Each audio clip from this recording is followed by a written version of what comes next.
నమస్తే, welcome to focus. నేను సౌజన్య. Fashion ప్రపంచమంతా హైదరాబాద్ వైపు చూస్తోంది. ఈసారి మిస్ వరల్డ్ టైటిల్ దక్కించుకునేది ఎవరా అని వెయిట్ చేస్తోంది. ఈ పోటీలకు ఆతిథ్యం ఇస్తున్న తెలంగాణ ప్రభుత్వం మిస్ వరల్డ్ కంటెస్టెంట్స్ ని చారిత్రక ప్రదేశాలకు తిప్పుతోంది. అచ్చ తెలుగు అమ్మాయిల్లా మొన్న చార్మినార్ దగ్గర, నిన్న ఓరుగల్లులో సందడి చేశారు ముద్దుగుమ్మలు. ఇంతకీ మిస్ వరల్డ్ ఎంపిక ఎలా ఉంటుంది? ఇప్పటిదాకా భారత్కి ఎన్ని టైటిల్స్ వచ్చాయి? చారిత్రక ప్రదేశాల్లో అందమైన మెరుపుతీగలు సందడి చేస్తున్నాయి. సౌందర్యం, సంస్కృతి మేళవింపుతో తెలంగాణ మురిసిపోతోంది. అద్భుతమైన కట్టడాలు, శిల్పకళా సంపదకు మిస్ వరల్డ్ బ్యూటీస్ ఫిదా అవుతున్నారు. అచ్చ తెలుగు అమ్మాయిల్లా ముగ్ధ మనోహరంగా ముస్తాబై బోరుగల్లులో బతుకమ్మ ఆడారు. అందాల భామలతో తెలంగాణ మెరిసిపోతోంది. లేత మెరుపుతీగలతో మురిసిపోతోంది.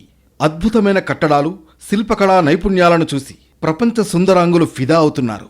తెలంగాణ అందాలకు ప్రపంచ అందాలు తోడవడంతో చారిత్రక ప్రదేశాలు సరికొత్త శోభతో అలరారుతున్నాయి. మిస్ వరల్డ్ కాంటెస్ట్కు తెలంగాణ జరూర్ ఆనా అంటూ రాష్ట్రాన్ని చుట్టేస్తున్నారు. వరంగల్ నగరంలో ఆటపాటలతో సందడి చేశారు. బతుకమ్మ బతుకమ్మ ఉయ్యాలో అంటూ బతుకమ్మ ఆడారు.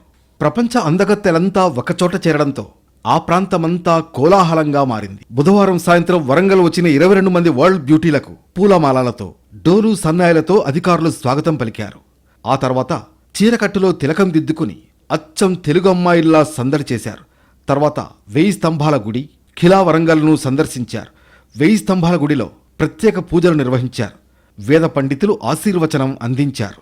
ఆలయ చరిత్ర, ప్రతిష్టతను గైడ్లు, అధికారులను అడిగి తెలుసుకున్నారు ముద్దుగుమ్మలు. ఆలయ అందాలను, చిత్రాలను సెల్ ఫోన్లలో బంధించారు. ఖిలా వరంగల్ కోటలో చపాటా మిర్చి, కలంకారీ దర్రీస్, చేనేత వస్త్రాలను మిస్ వరల్డ్ కంటెస్టెంట్లు పరిశీలించారు. కోట చరిత్రను గైడ్లను అడిగి తెలుసుకున్నారు. అక్కడ ఏర్పాటు చేసిన లైటింగ్ మ్యూజిక్, పేరిణి శివతాండవం, భరతనాట్యం ప్రదర్శనలు తిలకించారు. కలంకారీ దర్రీస్ సుందరీమణులకు బహూకరించారు. ఆ తర్వాత ములుగు జిల్లా రామప్ప ఆలయానికి చేరుకున్నారు మిస్ వరల్డ్ బ్యూటీస్. జిల్లా అధికారులు ప్రపంచ సుందరీమణులకు గ్రాండ్ వెల్కమ్ చెప్పారు. గుస్సాడి నృత్య ప్రదర్శన, ఒగ్గుడోలు ప్రదర్శన ద్వారా కళాకారులు వారికి ఆత్మీయ స్వాగతం పలికారు.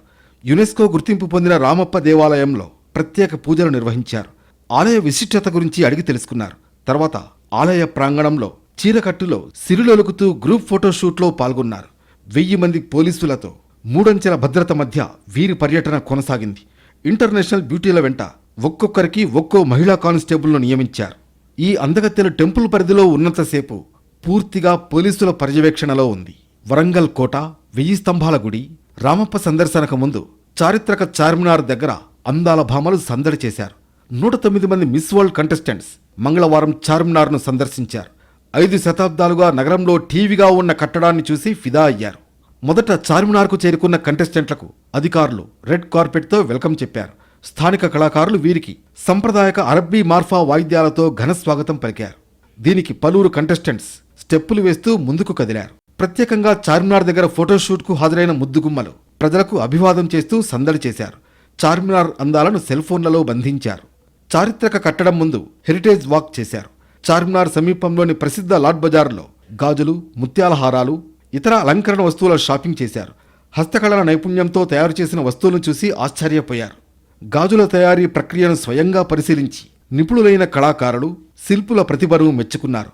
వారి శ్రమ, నైపుణ్యానికి మంత్రముగ్ధలయ్యారు ముద్దుగుమ్మలు. మిస్ వరల్డ్ పోటీదారులు లాడ్ బజార్లో షాపింగ్ చేయగా వారు కొన్న ఏ వస్తువుకు వ్యాపారులు డబ్బులు తీసుకోలేదు.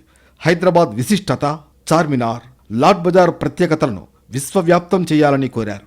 తమ దుకాణాలకు వచ్చిన అందాల తారలకు దుకాణదారులు గులాబీ పూలు ఇచ్చి ఆహ్వానించారు. చౌమహల్లా ప్యాలెస్ అద్భుతంగా ఉందని, హైదరాబాద్ ఆతిథ్యం మమ్మల్ని మురిపిస్తోందని, ఎప్పటికీ మరిచిపోలేని అనుభూతి అని కంటెస్టెంట్లు చెప్పారు. ఈ పర్యటన జీవితాంతం గుర్తుంటుందని, తెలంగాణ జరూర్ ఆనా నినాదం తమ దేశాల్లో వినిపిస్తామని అందాల భామలన్నారు. హైదరాబాద్లో హిందూ ముస్లింలు సామరస్యంతో జీవించడం నచ్చిందని, చార్మినార్ పరిసర ప్రాంతాల్లో ఈ విషయాన్ని గమనించామని మిస్ వరల్డ్ బ్యూటీస్ చెప్పారు. అందాల భామలు చార్మినార్ నుంచి చౌమహల్లా ప్యాలెస్ వరకు హెరిటేజ్ వాక్ చేశారు. చౌమహల్లా ప్యాలెస్లో మిస్ వరల్డ్ కంటెస్టెంట్స్కు ప్రభుత్వం స్వాగత విందు ఇచ్చింది. ఈ కార్యక్రమానికి సీఎం రేవంత్, ఆయన కుటుంబ సభ్యులు, మంత్రులు జూపల్లి, పొన్నం హాజరయ్యారు. హైదరాబాద్తో పాటు చార్మినార్, చౌమహల్లా ప్యాలెస్, ఇతర చారిత్రక నిర్మాణాలు, కట్టడాలపై అధికారులు వీడియో ప్రజెంటేషన్ ఇచ్చారు. ప్యాలెస్ లోపల కలియదిరిగిన ముద్దుగుమ్మలు ఫోటో ఎగ్జిబిషన్ను పరిశీలించారు. నిజాం వంశస్థుల రాజసింహాసనం. వారు వినియోగించిన వస్తువులు, ఆయుధాలు, వంట సామాగ్రిని ఆసక్తిగా తిలకించారు. చౌముహల్లా ప్యాలెస్ 300 ఏళ్ల చరిత్ర, విశిష్టతను తెలుసుకున్నారు. పసందైన హైదరాబాదీ వంటకాలు, రుచికరమైన విందును ఆరగించారు. వంటకాలన్నీ బావున్నాయని ప్యాలెస్ సందర్శనకు అవకాశమిచ్చిన తెలంగాణ ప్రభుత్వానికి కృతజ్ఞతలు తెలిపారు. విందులో మిస్ వరల్డ్ 2024 క్రిస్టినా ప్లిస్కోవాతో పలువురు ప్రముఖులు పాల్గొన్నారు. చార్మినార్ టూర్కు ముందు బుద్ధవనంలో అందమైన భామలు సందడి చేశారు. 22 మంది మిస్ వరల్డ్ కంటెస్టెంట్లు నాగార్జున సాగర్లో బుద్ధవనంలో పర్యటించారు. మిస్ వరల్డ్ పోటీల్లో భాగంగా తెలంగాణ టూరిజాన్ని ప్రమోట్ చేసేందుకు ప్రభుత్వం ప్రత్యేక కార్యక్రమాలు ఏర్పాటు చేసింది. ఇందులో భాగంగా సోమవారం బుద్ధ పౌర్ణమికి ఆసియా దేశాలకు చెందిన 22 మంది కంటెస్టెంట్లను తీసుకువెళ్లింది. ఆసియా ఓషియానా దేశాలైన India, Bangladesh, Cambodia, Myanmar, Vietnam, Australia, New Zealand, Indonesia, Japan, Kazakhstan, Kyrgyzstan, Lebanon, Mongolia, Nepal, Indonesia, Philippines, Singapore, Sri Lanka, Turkey, China, Thailand, ఆర్మేనియాకు చెందిన కంటెస్టెంట్లు బుద్ధవనాన్ని సందర్శించారు. వీళ్లు హైదరాబాద్ నుంచి ప్రత్యేక బస్సుల్లో బయలుదేరి మార్గమధ్యలో చింతపల్లి మండల పరిధిలోని వెల్లంకి గెస్ట్ హౌస్లో కాసేపు సేద తీరారు.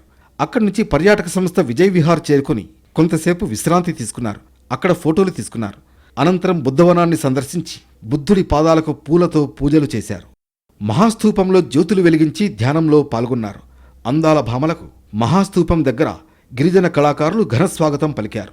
బుద్ధవనం ప్రాముఖ్యత, బుద్ధుడి జననం నుంచి నిర్యాణం వరకు జరిగిన సంఘటనలను ఆర్కియాలజిస్ట్ వివరించారు.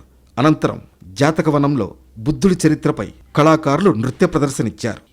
మరో 2 వారాల పాటు మిస్ వరల్డ్ పోటీలు కలర్ఫుల్ గా సాగబోతున్నాయి.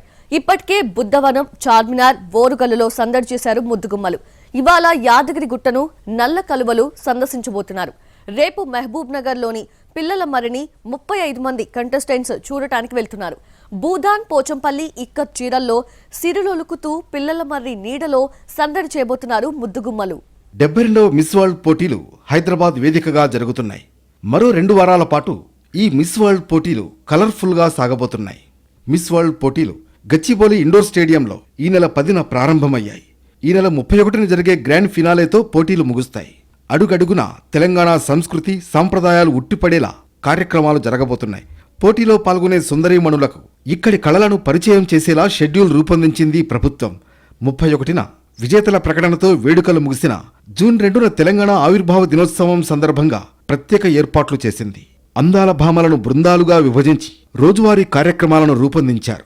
ఇందులో భాగంగా తెలంగాణలోని ప్రసిద్ధ ఆలయాలు, చారిత్రక ప్రదేశాలను మిస్ వరల్డ్ బ్యూటీస్ చుట్టేస్తున్నారు. ఇప్పటికే బుద్ధవనం, చార్మినార్, ఓరుగల్లు టూర్లను కంప్లీట్ చేశారు. ఇవాళ యాదగిరిగుట్టకు, నల్ల కలువలు సందర్శించబోతున్నారు. రాష్ట్రంలోని పర్యాటక ప్రాంతాలకు అంతర్జాతీయ స్థాయిలో పేరు ప్రఖ్యాతులు లభించే విధంగా ప్రభుత్వం చర్యలు తీసుకుంది. ఇందుకు మిస్ వరల్డ్ కాంటెస్ట్ను వేదికగా చేసుకుంది. సౌత్ ఆఫ్రికా, కరేబియన్లోని 35 దేశాలకు చెందిన కంటెస్టెంట్స్ యాదగిరిగుట్ట, భూదాన్, పోచంపల్లికి వస్తున్నారు. జిల్లాలోని పట్టుచీరలకు నిలవైన భూదాన్, పోచంపల్లి, ప్రఖ్యాత పుణ్యక్షేత్రమైన యాదగిరి లక్ష్మీ నరసింహస్వామి టెంపుల్ను సందర్శించబోతున్నారు. 2 గంటల పాటు సందడి చేస్తారు. యాదగిరిగుట్ట టెంపుల్కు చేరుకున్న వీరికి బొట్టు పెట్టి సంప్రదాయ రీతిలో స్వాగతం పలుకుతారు. ముందుగా వీరు బ్యాటరీ వెహికల్పై కొండపైకి చేరుకుంటారు. అక్కడ అఖండ దీపం దగ్గరకు వెళ్లి జ్యోతిని వెలిగిస్తారు. ఆ తర్వాత తూర్పు రాజగోపురం గుండా ఆలయంలోకి ప్రవేశించి గర్భగుడిలో స్వామివారిని దర్శించుకుని పూజలు నిర్వహిస్తారు. ఆ తర్వాత ఆలయ మాడవీధుల్లో పర్యటిస్తూ కట్టడాలను పరిశీలించి ఫోటోలు దిగుతారు. పట్టుచీరలకు నెలవైన భూదాన్, పోచంపల్లికి 25 మంది బ్యూటీస్ వస్తున్నారు. చేనేత మ్యూజియం దగ్గరకు చేరుకున్న వీరికి తెలంగాణ సంప్రదాయ రీతిలో కోలాటంతో స్వాగతం పలుకుతారు. చేనేత స్టాల్స్ను సందర్శించి అక్కడి ఇక్కత్ చీరల్ని పరిశీలిస్తారు. అనంతరం వీరి చేతులను మెహందీతో అలంకరించి ట్రెడిషనల్ మ్యూజిక్ వినిపిస్తారు. ఇక్కత్ వస్త్రాలను ధరించిన స్థానిక మహిళలు షో చేస్తారు. ఇక 16న పిల్లల మర్రికి ప్రపంచ అందగత్తెలు వెళతారు. ఊడలమర్రి చెట్టును విజిట్ చేస్తారు. మహబూబ్ నగర్ జిల్లా పిల్లలమర్రిలోని మహావృక్షానికి అంతర్జాతీయ ఖ్యాతి తీసుకొచ్చేందుకు రాష్ట్ర ప్రభుత్వం ప్రయత్నాలు చేస్తోంది. దీనికి మిస్ వరల్డ్ 2025 పోటీలను వేదికగా మలుచుకుంటోంది. హైదరాబాద్లో జరుగుతున్న ఈ పోటీలకు దాదాపు 100కు పైగా దేశాల నుంచి కంటెస్టెంట్స్ వచ్చారు. వీరిని గ్రూప్ 1, గ్రూప్ 2గా డివైడ్ చేసి రాష్ట్రంలో ఎంపిక చేసిన ప్రత్యేక థీమ్స్, టూరిస్ట్ సర్క్యూట్లలో తిప్పుతోంది. అక్కడి విశేషాలను, గొప్పదనాన్ని వారికి వివరించనున్నారు. తెలంగాణ చరిత్రను ప్రపంచ దేశాలకు తెలియజేస్తారు. ఈ టూరిస్ట్ సర్క్యూట్లో హైదరాబాద్కు సమీపంలోని పిల్లల మర్రికి కూడా ప్రభుత్వం చోటు కల్పించింది. ఈ నెల 16న గ్రూప్ 2లో ఉన్న అమెరికాకు చెందిన 22 మంది కంటెస్టెంట్లు ఊడలమర్రి చెట్టును సందర్శిస్తారు. అందగత్తెల పర్యటనతో ఊడలమర్రి ఉన్న ప్రాంతం చుట్టూ గ్రాస్ మ్యాట్స్ ఏర్పాటు చేశారు. మిస్ వరల్డ్ కంటెస్టెంట్లు ఇక్కడి శివాలయాన్ని కూడా సందర్శిస్తారు. దీంతో చుట్టూ పచ్చదనం ఉండేలా ఏర్పాట్లు చేశారు. సేద తీరేందుకు వాటర్ ప్రూఫ్ టెంట్లు వేశారు. పిల్లల మర్రిలోని మర్రి చెట్టు 4 ఎకరాల్లో విస్తరించి ఉంది. దీనికి 700 ఏళ్ల చరిత్ర ఉంది. చెట్టు ఊడలు నేలకు తాకి అవి భూమిలోకి పోయి మహావృక్షం ఎదుగుతుంది. ఈ నెల 17న స్పోర్ట్స్ ఫినాలేలో భాగంగా గచ్చిబౌలి స్టేడియంలో మిస్ వరల్డ్ పోటీదారులు స్పోర్ట్స్ ఫైనల్స్లో పాల్గొంటారు. మరో బృందం రామోజీ ఫిల్మ్ సిటీ ఫిల్మ్ స్టూడియోను సందర్శిస్తుంది. ఈ నెల 18న సేఫ్టీ టూరిజంలో భాగంగా పోటీదారులు ఇంటిగ్రేటెడ్ కమాండ్ కంట్రోల్ సెంటర్ను సందర్శిస్తారు. డాక్టర్ బిఆర్ అంబేద్కర్ తెలంగాణ సచివాలయాన్ని పోటీదారులు సందర్శిస్తారు. సాయంత్రం సచివాలయం, ట్యాంక్ బండ్, నెక్లెస్ రోడ్లో నిర్వహించే సండే ఫండే కార్నివాల్లో పాల్గొంటారు. ఈ నెల 20-21న కాంటినెంటల్ ఫైనల్ జరుగుతుంది. ఖండాల వారీగా పోటీదారుల ఫాస్ట్ ట్రాక్ సెలక్షన్స్ ప్రక్రియ ఉంటుంది. ఈ 2 రోజుల్లో ఏదో ఒక రోజు ఉప్పల్ స్టేడియంలో క్రికెట్ ఆడే దేశాలకు చెందిన ఓ 20 మంది పోటీదారులు సందడి చేస్తారు. ఈ నెల 21న ఐరోపాకు చెందిన 35 మంది శిల్పారామంలో తెలంగాణ డ్వాక్రా బజార్ స్టాళ్లను సందర్శిస్తారు. ఈ నెల 22న మిస్ వరల్డ్ టాలెంట్ ఫైనల్లో భాగంగా సాయంత్రం శిల్పకళా వేదికలో 116 మంది పోటీదారులు వివిధ కళల్లో తమ ప్రతిభను ప్రదర్శిస్తారు. ఈ నెల 23న హెడ్ టు హెడ్ ఛాలెంజ్లో భాగంగా హోటల్ ట్రైడెంట్లో మిస్ వరల్డ్ ఛాలెంజ్లో నిర్వహించే పోటీల్లో అందాల తారలు పాల్గొంటారు. ఈ నెల 24న Miss World top model fashion ఫైనల్లో భాగంగా హోటల్ ట్రైడెంట్లో సుందరీమణులంతా ఫ్యాషన్ జ్యువెలరీ షోలో పాల్గొంటారు. అదే రోజు బ్యూటీ విత్ పర్పస్ పేరుతో హైటెక్స్లో విందుని ఏర్పాటు చేస్తారు. ఈ నెల 31న సాయంత్రం 5:30 miss world grand final red carpet వేడుక మొదలవుతుంది. రాత్రి 10 నుంచి 1 గంట వరకు ఫైనల్స్ ఉంటుంది. తర్వాత మిస్ వరల్డ్ విజేతను ప్రకటిస్తారు. జూన్ 2న తెలంగాణ రాష్ట్ర ఆవిర్భావం రోజున రాజ్భవన్లో కొత్త మిస్ వరల్డ్ 6 ఖండాల విజేతలు జూలియా మోర్లీతో సహా 8 మంది భామలు రాష్ట్ర గవర్నర్ జిష్ణుదేవ్ వర్మ, సీఎం రేవంత్ రెడ్డితో కలిసి తేనీటి విందులో పాల్గొంటారు. ఈసారి మిస్ వరల్డ్ గా ఎంపికయ్యేదెవరు అని ప్రపంచమంతా హైదరాబాద్ వైపు ఆసక్తిగా చూస్తోంది. భారత్ కి ఇప్పటిదాకా ఎన్ని మిస్ వరల్డ్ టైటిల్స్ వచ్చాయి? ఎప్పుడెప్పుడు ఎవరెవరు విజేతగా నిలిచారు? అసలు మిస్ వరల్డ్ ఎంపిక ఎలా ఉంటుంది? తుది విజేతకు 10 కోట్ల క్యాష్ ప్రైజ్ తో పాటు ఇంకా ఏమేమిస్తారు? ఫ్యాషన్ వరల్డ్ అంతా హైదరాబాద్ వైపు చూస్తోంది. ఈ ఏడాది కిరీటాన్ని అందుకునే అందాల రాశి ఎవరా అని వెయిట్ చేస్తోంది. మిస్ వరల్డ్ అవ్వాలనే ఆశయంతో ప్రపంచవ్యాప్తంగా ఏటా 1 కోటి మందికి పైగానే అమ్మాయిలు ఈ పోటీలకు దరఖాస్తు చేసుకుంటారు. 120 కంటే ఎక్కువ దేశాలే ఈ పోటీల్లో పాల్గొంటాయి. అందుకే బ్యూటీ వరల్డ్లో ఈ పోటీలు వెరీ వెరీ స్పెషల్. ఇప్పటిదాకా భారత్ నుంచి 6 అందాల భామలు ఈ కిరీటాన్ని అందుకున్నారు. తొలిసారి 1966లో ముంబైకు చెందిన రీటా ఫరియా ఈ కిరీటాన్ని దక్కించుకుంది. మిస్ వరల్డ్గా ఎంపికైన తొలి మెడికల్ డాక్టర్ కూడా ఆమె. ఆ తర్వాత 1994లో ఐశ్వర్య రాయ్, 1997లో డయానా హెడెన్, 1999లో యుక్తాముఖి, 2000 సంవత్సరంలో ప్రియాంక చోప్రా, 2017లో మానుషి చిల్లర్ ప్రపంచ సుందరీమణులుగా నిలిచారు. ప్రపంచంలో ఇప్పటి వరకు అత్యధిక కిరీటాలు గెలిచిన దేశాల జాబితాలో భారత్తో పాటు వెనిజులా ప్రథమ స్థానంలో ఉంది. 2000 సంవత్సరంలో భారత్ పేరు ప్రపంచవ్యాప్తంగా మారుమోగింది. ఆ ఏడాదిలో ప్రియాంక చోప్రా మిస్ వరల్డ్, లారా దత్తా మిస్ యూనివర్స్, దియా మిర్జా మిస్ ఆసియా పసిఫిక్గా ఎంపికయ్యారు. ఒకే ఏడాది 3 ఇంటర్నేషనల్ బ్యూటీ పాజెంట్ టైటిళ్లు సాధించిన ఏకైక దేశంగా భారత్ నిలిచింది. గతంలో మన హైదరాబాద్ నుంచే 3 మిస్ యూనివర్స్, మిస్ వరల్డ్ విజేతలున్నారు. ఇప్పటి వరకు హైదరాబాద్తో అనుబంధం ఉన్న 3 భామలు ప్రపంచ సుందరి పోటీల్లో సత్తా చాటి భాగ్యనగరానికి పేరు తెచ్చారు. ప్రపంచ అందాల పోటీల్లో తొలి టైటిల్ గెలుచుకున్న భారతీయ మహిళగా సుస్మితా సేన్ అరుదైన ఖ్యాతిని గడించింది. 1994లో మొదటిసారి భారత్ మిస్ యూనివర్స్ టైటిల్ను గెలుచుకుంది. హైదరాబాద్లోని బెంగాలీ కుటుంబంలో ఈమె జన్మించింది. ఆ రకంగా ఆమెకు హైదరాబాద్తో రిలేషన్ ఉంది. ఆంగ్లో ఇండియన్ డయానా హెడెన్ 1997లో మిస్ వరల్డ్ టైటిల్ గెలిచి అందరి చూపు తన వైపు తిప్పుకుంది. ఇప్పటికీ కొన్ని రికార్డులు ఆమె పేరిట అలాగే ఉన్నాయి. అదే ఏడాదిలో డయానా మిస్ వరల్డ్ టైటిల్తో పాటు Miss World Asia and Oceania, Miss photogenic, spectacular swimmer sub titles దక్కించుకుంది. ఆ తర్వాత ఎన్నో పోటీలు జరిగినా ఒకేసారి ఇన్ని టైటిల్స్ ఎవరూ గెలుచుకోలేదు. డయానా సికింద్రాబాద్లోని సెయింట్ యాన్స్ హై స్కూల్లో చదువుకుంది. డయానా తర్వాత దియా మిర్జా మిస్ ఇండియా 2000 సంవత్సరం పోటీల్లో రన్నరప్గా నిలిచింది. ఈసారి తెలంగాణ వేదికగా మిస్ వరల్డ్ కాంటెస్ట్ జరుగుతోంది. 31న గ్రాండ్ ఫినాలే ఉంటుంది. తుది విజేతకు మిస్ వరల్డ్ టైటిల్, సుమారు 10 కోట్ల రూపాయల బహుమతి, వజ్రాల కిరీటంతో పాటు అనేక రకాల బహుమతులు దక్కుతాయి. ఈ బహుమతుల విలువ ప్రతి ఏడాది మారుతూ ఉంటుంది. ప్రపంచ సుందరిగా గెలిచిన వారు ఆ ఏడాది పొడవునా ప్రపంచ సుందరి సంస్థకు ప్రాతినిధ్యం వహిస్తూ ప్రచార కార్యక్రమాల్లో పాల్గొంటుంది. ప్రపంచవ్యాప్తంగా అనేక దేశాలలో పర్యటిస్తుంది. వీరిని అనేక బహుళజాతి కంపెనీలు ఐక్యరాజ్య సమితి వంటి సంస్థలు తమ బ్రాండ్ అంబాసిడర్లుగా నియమించుకుంటాయి. ప్రపంచ సుందరి పోటీల్లో గెలిచిన భామకు ఏడాది పాటు మిస్ వరల్డ్ పోటీలు నిర్వహించే సంస్థ అనేక సౌకర్యాలు కల్పిస్తుంది. వారికి ఉచిత దుస్తులు, విమాన సౌకర్యం, హోటల్స్ సౌకర్యం, ఆభరణాల సౌకర్యం, మేకప్ సౌకర్యం, స్టైలింగ్ సౌకర్యం అందిస్తుంది. మొత్తానికి మిస్ వరల్డ్ పోటీలు హైదరాబాద్ బ్రాండ్ను ప్రపంచానికి చాటుతున్నాయి. దీంతో హైదరాబాద్కొచ్చే పర్యాటకుల సంఖ్య పెరగడంతో పాటు పెట్టుబడులు కూడా మరింత పెరిగే ఛాన్స్ ఉంది.